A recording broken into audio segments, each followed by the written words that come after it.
Bonjour, nous sommes en direct pour notre revue hebdomadaire de l'actualité avec le président du Parti populaire, Michael Modrikamen. Surtout, n'hésitez pas à nous poser vos questions en commentaire de cette vidéo. Michael Modrikamen, bonjour. Bonjour Nicolas. Nous sommes le 4 octobre. Dans 10 jours, les Wallons et les Flamands aussi vont se déplacer pour voter. Oui. Une élection importante. Le Parti populaire, d'abord, il faut le rappeler, sera partout au niveau provincial, sauf au Luxembourg, mais pour le reste, nous serons partout. Donc vous pouvez voter pour le PP et exprimer un choix différent. Et nous serons également présents dans une cinquantaine de communes bruxelloises et wallonnes, où là vous pourrez voter également pour les communes. Donc c'est important. Même si nous ne sommes pas à la commune, nous serons partout, sauf une rare exception en Luxembourg, à la province. Et j'en profite pour lancer un appel aussi directement. Nous sommes en train de faire une très belle campagne, plus d'un million de tracts, de revues déjà distribuées. Et je pense qu'il y a un ras-le-bol citoyen qui est en train de se tourner vers nous, donc c'est extrêmement positif. Mais il ne faut pas qu'on perde sur le tapis vert, si je puis dire. Et on a vu les années précédentes où il y a eu des fraudes massives lors du dépouillement. Donc il est important d'avoir des témoins pour le dépouillement. Et je lance un appel, écrivez au Parti populaire, info@Parti populaire, nous avons encore besoin de témoins. info@partipopulaire.be, nous avons encore besoin de témoins. C'est quelques heures le dimanche, mais c'est pour vérifier, comme ça s'est passé dans le passé, pour éviter, si vous voulez, qu'il y ait des fraudes massives au détriment du PPE. On risque de perdre beaucoup si nous n'avons pas les témoins partout. Alors on en aura à la commune, mais il nous en manque encore pour la province. C'est aller quelques heures le dimanche, entre 2h, 3h, jusqu'à peut-être 6h, 7h. Hein. Ce n'est pas beaucoup de travail, mais ça peut faire toute une différence. Ce sera dans votre commune globalement. Donc prenez contact avec le Parti populaire et on vous dirigera vers le responsable adéquat. C'est urgent, il faut qu'on rentre pour le 9 tous les documents pour les témoins. Donc je lance un appel à témoins. Hein. Venez si vous voulez que les élections se passent de manière démocratique dans ce pays. Et surtout si vous voulez que les élections apportent un changement, parce qu'on constate déjà dans la presse que la moitié des membres des comités épinglés dans le scandale de Publifin se représentent aux élections. Alors ils n'ont rien compris, Nicolas. C'est bien la preuve. Je le redis à tous ceux qui nous écoutent. Le système politique aujourd'hui est devenu un système mafieux. Et rien ne changera si le système n'est pas bousculé. Le système Publifin a choqué, mais toute la Wallonie et au-delà d'ailleurs. Hein. Mais à Bruxelles, il y a le SAMU social. Avec des gens qui, pour ne rien faire, c'est quand même ça qu'il faut expliquer, des mandataires locaux qui, pour ne rien faire, touchaient 4 500 € par mois pour 5 minutes, 10 minutes de travail. Ça, c'est la réalité. Et ces gens, dont une partie des lieux n'ont jamais remboursé, il y en a quelques-uns. Il y en a deux. Il y en a deux. Hein, les autres ont remboursé partiellement. Ces gens se représentent comme si de rien n'était. Et tous les partis traditionnels sont mouillés dans ce système. Il faut le dire. Ce système mafieux, il vise à la préservation du pouvoir en place, des prébendes, de continuer à s'en mettre plein les poches, tout en ayant un bilan catastrophique. Et la presse d'ailleurs est complice de tout ça, parce que si vous regardez la presse à longueur de journée, on ne donne la parole qu'aux partis traditionnels, globalement. À la télévision, c'est le cas. Hein, dans les journaux, c'est globalement encore le PS, le MR, le CH, comme si de rien n'était. Et les forces alternatives ont quelques miettes, en tout cas dans la presse écrite. Et à la télévision, scandale ultime, alors qu'ils ont une obligation de pluralisme, renforcée en matière d'élection. La RTBF ne nous a pas encore invité une seule fois à un quelconque débat. Mais elle invite des listes alternatives et autres, mais pas le Parti populaire. Honte à vous, messieurs de la RTBF, vous êtes une caricature de journalisme et je le dis, nous mettrons, dès que nous sommes au pouvoir, de vrais journalistes, de vraies personnes qui ont un sens de la déontologie et de l'éthique et pas les Philippot et autres qui actuellement sont à la tête de cette institution et qui sont une caricature, sont juste les chiens de garde du PS ou plus généralement de la gauche. Nous les changerons immédiatement. Salvini l'a fait en Italie, c'est possible. Ils ont viré le directeur de la RAI pour mettre quelqu'un qui fera respecter le pluralisme. Nous ferons la même chose en Belgique. Ne désespérez pas, c'est possible.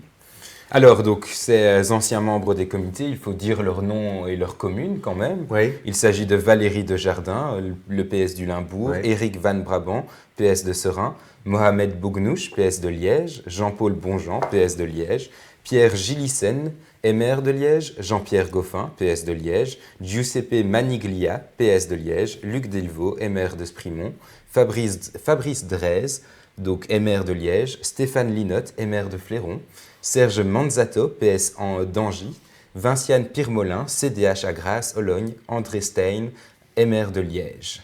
Oui, ils sont tous concernés. Et on a vu également le retour de Gilles, Claude Gilles, etc., dans les filiales de Publifin. Donc, ils n'ont rien appris, rien compris, rien retenu. Je répète, ils veulent juste rester au pouvoir et baiser l'ensemble des électeurs belges. Seul un mouvement comme le nôtre, citoyen, peut donner un coup de pied dans la fourmilière. Alors, je répète notamment au provincial, vous avez l'occasion de voter partout pour le Parti populaire et de donner un signal très clair et très fort. Alors, un parti qui comptait aussi donner un coup de pied dans la fourmilière au provincial, c'était Écolo. Écolo qui se prend les pieds dans le tapis. Donc, il y a une loi wallonne qui interdit à tout parlementaire de se présenter à un scrutin provincial. Et que fait Muriel Gerkens, députée fédérale? Elle se présente tête de liste. Et elle vient de démissionner. Alors, ça montre d'abord... Heureusement qu'elle démissionne. Heureusement, autrement, il faudrait peut-être faire valider les élections. Alors, ça montre d'abord le peu de professionnalisme d'Écolo, puisque la première des choses qu'on fait, c'est valider évidemment les conditions d'éligibilité. C'est une erreur d'appréciation. Oui, enfin, c'est la loi, c'est très clair. C'est sur le site, hein, sur les incompatibilités. Il ne faut même pas les voir. La loi, c'est sur le site de la région wallonne verso élection. C'est le B.A.B.A., premièrement. Deux, grosse erreur également des bureaux qui ont validé tout cela. Hein, ça montre que... Oui, le bureau de la circonscription de Visé. Ils n'ont pas fait leur travail. Et puis, ça démontre surtout qu'en matière de cumul, si je puis dire, Écolo est un parti comme les autres qui veut se profiler. On prend un parlementaire, on va essayer de le pousser aux positions d'avantage au conseil provincial. Ils sont pareils aux trois autres traditionnels. Pareil à Défi, qui est le roi du cumul, etc. Les deux seuls partis de rupture, il faut bien le dire, c'est le PP, c'est nous, et le PTB, que ne peut jamais répéter les drames que ça entraînerait si le PTB devait un jour être au pouvoir. Mais nous sommes les deux partis à ne pas participer à tout ce système, il faut être très clair. Tous les autres sont mouillés jusqu'au trognon. Le FDF, il est mouillé à Bruxelles, pas en Wallonie, mais à Bruxelles, dans toutes ces intercommunales bidons, tous ces cumuls. Monsieur Minguin, il vient de donner des leçons encore aujourd'hui dans la presse, etc. Mais Monsieur Minguin, vous êtes le roi du cumul également, bourgmestre, parlementaire, président de votre parti depuis 20 ou 30 ans. Vous êtes dans toutes les structures possibles et inimaginables. Et vous venez faire la leçon, si je peux dire, aux autres, au Parti populaire notamment, avec des visions 60 ans, 70 ans de retard. Bruxelles, c'est aujourd'hui 71% de gens qui sont nés à l'étranger ou d'un parent né à l'étranger. Donc c'est le grand remplacement de population, la moitié arabo-musulman. Et vous êtes encore là avec votre guerre contre les soi-disant flamands, il n'y en a presque plus à Bruxelles. Donc c'est, Monsieur Minguin, c'est 3 guerres de retard par rapport aux dangers qui nous menacent. Et c'est ça qui vient nous faire la leçon, franchement, Nicolas. Ben c'est surtout que dans la presse, on apprend que c'est plutôt vous le danger, vu que l'EMR a déposé une proposition de révision de la Constitution à la Chambre récemment, donc portée par Monsieur Richard Miller notamment, donc pour en gros faire reconnaître l'existence des partis politiques, mais pour mieux les interdire. Alors, oui, alors d'abord, Monsieur Richard Miller, c'est le penseur du MR, la tête pensante, donc il est au MR, mais il aurait pu être au PS ou dans des partis comme celui-là, parce qu'il est profondément un type de gauche, d'abord. Deuxièmement, c'est celui qui s'était énervé sur un plateau de télévision. On va remettre la vidéo en ligne, parce que j'avais expliqué que parmi les réfugiés arrivaient des candidats terroristes de ISIS, envoyés par ISIS. Entre-temps, il y en a un ou deux qui ont frappé, notamment au Bataclan, et qui ont tué 130 personnes, parmi ceux qui n'existaient pas. Donc, je vous invite à revoir cette vidéo pour voir combien est à côté de la plaque, ce monsieur. Mais en plus, ce qui est extraordinaire, c'est qu'il dépose une proposition de loi globalement pour faire interdire le parti islam, parce que c'est ça le but. Hein, mais au passage, on ferait bien peut-être un jour d'interdire notamment le Parti populaire. Alors, est-ce que c'est la panique à bord au sein du MR pour en arriver là? En quoi notre parti, j'invite tout le monde à aller lire notre... Particulier, hein, c'est le terme utilisé. On verra le résultat des élections dans quelques jours et surtout dans 8 mois. On verra où votre MR se trouve et où se trouve le Parti populaire.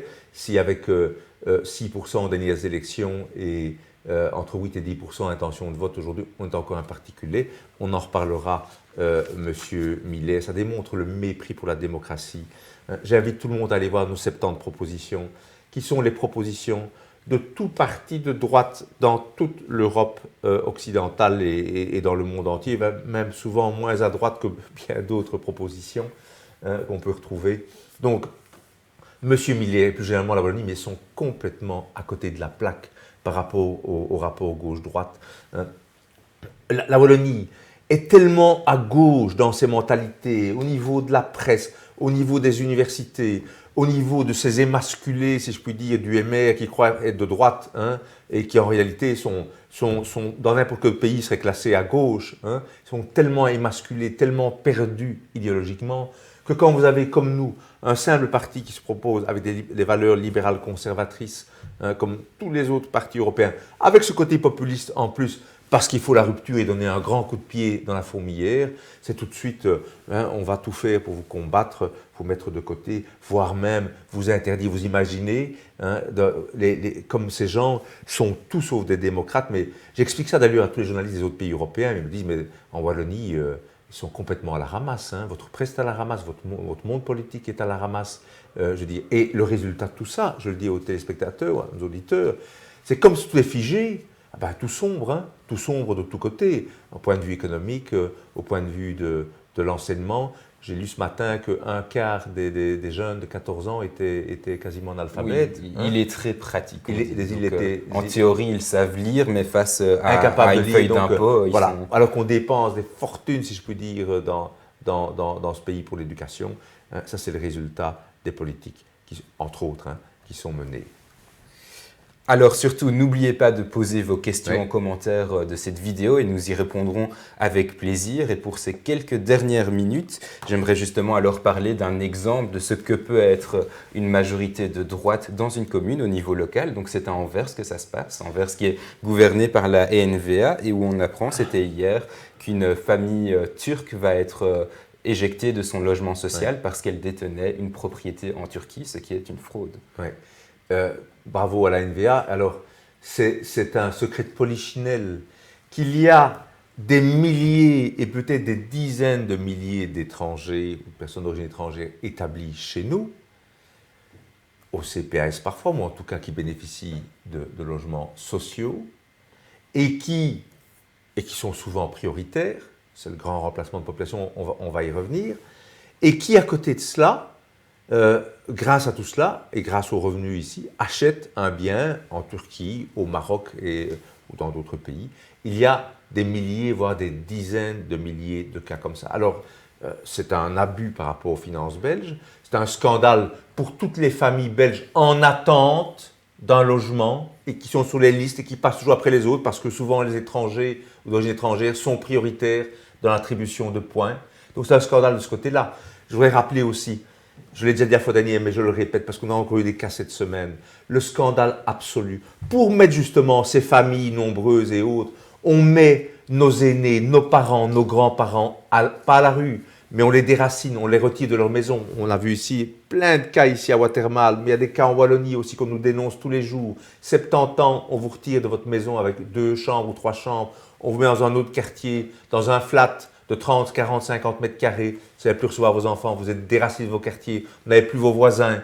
Pire, vous avez 80 ans, vous êtes encore valide, on vous dit vous n'allez pas dans un flat, on vous met dans une maison de retraite alors que vous n'avez aucune envie d'y aller. Tout ça pour mettre en partie, tout le monde n'est pas comme ça, on ne va pas généraliser, mais en partie des gens qui viennent du Maroc, de Turquie et autres, pour avoir accès au logement social et qu'entre-temps, ils se payent leur seconde ou leur troisième résidence au pays, si je puis dire. Il est là le scandale, il est là l'abus, Nicolas. Il est là ce pays qui marche complètement sur la tête en raison justement de ce qui se passe. La Belgique double sa contribution à l'Agence de l'ONU pour les réfugiés palestiniens. Donc c'était en marge de l'Assemblée générale des Nations unies à New York, le ministre des Affaires étrangères qui a fait cette annonce. Donc notre contribution l'année passée s'élevait à 7,25 millions d'euros et va passer au double à 14,25 millions d'euros. Alors, on sait que Renders est en train de soigner son standing auprès notamment des Arabes, puisque la Belgique a son siège pour 2 ans au Conseil de sécurité. Et puis, on fait le contre-pied de ce que fait Trump. Alors, Trump qui a retiré rappelez tous les peut-être ce que financements. c'est que les agences, l'UNRWA, c'est une agence spécialisée pour les Palestiniens. Il n'y a que les Palestiniens qui ont ça. Tous les autres, il y a une agence pour les réfugiés, mais les Palestiniens ont un statut spécial. Pour les autres, vous êtes réfugiés lorsque vous avez été éventuellement quitté votre bien. Chez les Palestiniens, c'est un statut qui se transmet de père en fils. Maintenant, des réfugiés de 3e ou 4e génération. C'est ce qui contredit la définition d'un réfugié. Ce qui n'existe nulle part ailleurs. Et globalement, les chiffres, c'est que si vous êtes palestinien, vous recevrez 50 fois plus d'aide en moyenne, 50 fois plus d'aide en moyenne que n'importe quel réfugié dans le monde, qu'il soit en Asie, qu'il soit au Congo et autres. Pourquoi? Parce que c'est une arme qui est utilisée. On essaie de maintenir ce statut artificiel pour gonfler et pour tenter d'embarrasser Israël. Alors Trump l'a bien compris, il a dit non, c'est terminé. Il n'est pas question de conserver ces statuts artificiels. Il a une politique très très claire par rapport à tout ça. Et on voit la Belgique se précipiter pour maintenir finalement des choses complètement artificielles qui n'ont pas de sens. L'abus, on peut le dire notamment, il y a même un fonds de pension à l'UNRWA. Vous imaginez, pour les réfugiés, il y a un fonds de pension, si je peux dire, qui s'élève à plus d'1,5 milliard de dollars. 1,5 milliard de dollars. Et donc la Belgique va contribuer. Alors qu'on est en train de crever ici. On ne sait plus faire face comment dire, aux obligations. On a vu que le CPS de Charleroi ne sait plus faire face à ses engagements. La ville risque d'être en faillite, c'est ce qu'on apprenait. Elle vit déjà au crochet de la région wallonne. Elle vit déjà à Charleroi, gestion socialiste, au crochet de la région. Mais M. Renders va doubler l'aide, si je puis dire, une aide complètement abusive à l'UNRWA. Il y avait les chiffres d'Alieu, combien d'employés pour tous les réfugiés et combien à l'UNRWA. Vous avez ces chiffres qui sont assez parlants. Donc, pour le Haut Conseil des Nations Unies pour les réfugiés, qui donc se gère tous les réfugiés dans le monde, c'est un personnel de 10 966 cadres et employés qui tentent d'aider 65,6 millions de victimes du Congo à Myanmar. Ensuite, il y a l'UNRWA, donc l'Agence pour les Palestiniens, qui emploie 30 627 cadres et 21 571 éducateurs pour s'occuper des descendants de réfugiés palestiniens. 5 fois plus de personnes pour s'occuper. Il y en avait peut-être des réfugiés, enfin des gens qui ont quitté la plus souvent volontairement. En 1948, il y en avait 600 000, 700 000. Et maintenant, nous sommes à 5 millions de personnes qui sont gérées par cette agence. Mais de toute façon, quand on voit la disproportion par rapport aux 60 ou 70 millions de réfugiés dans le monde en termes de budget, en termes de personnes, on voit bien que tout ça est artificiel. Et la Belgique, de nouveau, n'a rien compris. Elle a une guerre de retard. Guerre de retard avec l'Iran aussi. L'Iran qui est un régime génocidaire, qui est en train de financer le terrorisme partout, qui déstabilise tout le Moyen-Orient. On le voit en Syrie, on le voit au Yémen, on le voit en Irak. L'administration Trump a décidé de les sanctionner et l'Europe et Bruxelles et la Belgique prennent le contre-pied. Donc, M. Renders, je l'ai dit, je l'ai fait dans un tweet, 2 guerres de retard par rapport aux grands enjeux stratégiques. Comment est-ce qu'on peut être aussi aveugle, aussi fermé dans cet ancien multilatéralisme, mais complètement dépassé, cette politique belge sans colonne vertébrale, faite de médiocrité, faite d'absence totale de vision, de leadership. C'est ça la Belgique, c'est ça que vous représentez. En tout cas, je peux vous dire, avec le Parti populaire, ce sera différent. Et c'est possible. Regardez Salvini en Italie, comme il est en train de tout bousculer. Il l'a fait avec les navires, il l'a fait avec les médias. Il le fait, il est en train de challenger l'Europe sur le budget. Il veut ne parler qu'à des interlocuteurs sobres. Donc, il ne veut pas parler à Juncker, qui n'est pas un exemple de sobriété, allons-nous dire. Voilà. On l'a vu. Donc une autre politique est possible. N'ayez pas peur. Je sais qu'on vous met la pression, on vous raconte ceci et cela pour vous faire peur, pour maintenir tous ces partis traditionnels corrompus et inefficaces en place. N'ayez d'abord pas peur dans les urnes. Personne ne sait voir pour qui vous allez voter. Votez pour le Parti populaire. Donnez un bon coup de boost déjà à la province. Ça va foutre une trouille bleue à tout cet establishment. Et préparons, venez, rejoignez-nous, n'ayez pas peur ou plus peur. Nous exprimons tout haut ce que la très grande majorité pense tout bas. N'ayez pas peur, vous êtes beaucoup plus nombreux que vous ne le pensez. Et si vous avez un peu de courage, venez nous rejoindre pour mener ce combat. Il en vaut la peine. Sinon, c'est tant pis pour vous, pour vos enfants et vos petits-enfants. Faites une croix sur le futur de la Belgique parce qu'elle va sombrer. Nous avons dépassé notre timing. Cette dernière phrase était déprimante. Du coup, pour le temps qui nous reste, pas grand-chose. J'aimerais alors connaître votre impression justement sur les élections à venir. Mais c'est déprimant si les gens ne bougent pas. Je dis, mais nous incarnons justement cette autre politique, cette politique d'espoir. Nous sommes, vous savez, un parti, 5000, pratiquement 5000 membres et adhérents. Commence à être tout à fait considérable. 82 000 personnes qui nous suivent sur Facebook, sur les réseaux sociaux. De loin le premier, PSC 50 000, 54 000 aujourd'hui, PTB plus ou moins la même chose. Loin devant tous les autres, ce qui montre qu'il y a une vraie volonté de changement. Rejoignez-nous d'ailleurs, partagez nos messages. Je dis c'est quelque chose de très simple. Likez, commentez, partagez nos vidéos. On lance des grandes campagnes pour l'instant. Et avec quelques personnes déterminées, c'est ce que Salvini a démontré. On peut changer les choses. Salvini, c'était 4 ou 5% dans les sondages il y a une législature. Hein. C'est possible. Alors, il ne nous aide pas. Hein.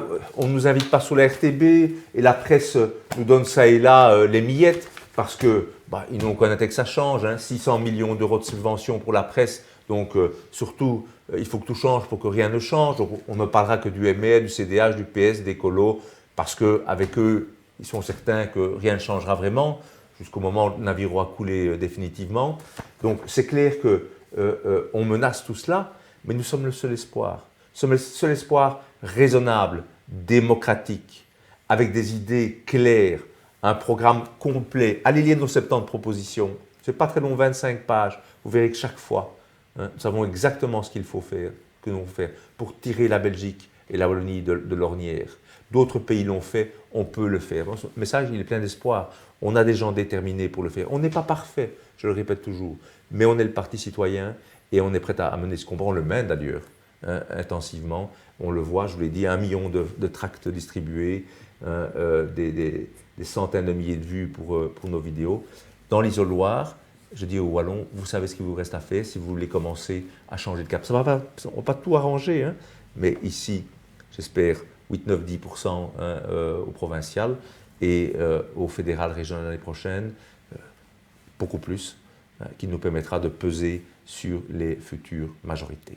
Eh bien, Monsieur Modric Amen, nous nous reverrons la semaine prochaine, le jeudi 11 octobre, soit 3 jours avant les élections, pour refaire à nouveau le point. Tout à fait, et lancer un appel à se mobiliser de tous côtés en tout cas. D'ici là, partagez nos vidéos, partagez systématiquement, n'oubliez pas, chaque partage, ça touche un maximum de personnes, likez-les, partagez-les, commentez-les. Hein, c'est une manière de... mettez aussi « Je vote PP hein, », vous avez ma photo de profil, vous cliquez dessus, vous pouvez mettre également « Je vote PP » sur votre photo de profil. C'est une manière aussi d'afficher vos couleurs et votre détermination. Merci beaucoup. Merci à vous, Nicolas. Et à la semaine prochaine. À la semaine prochaine.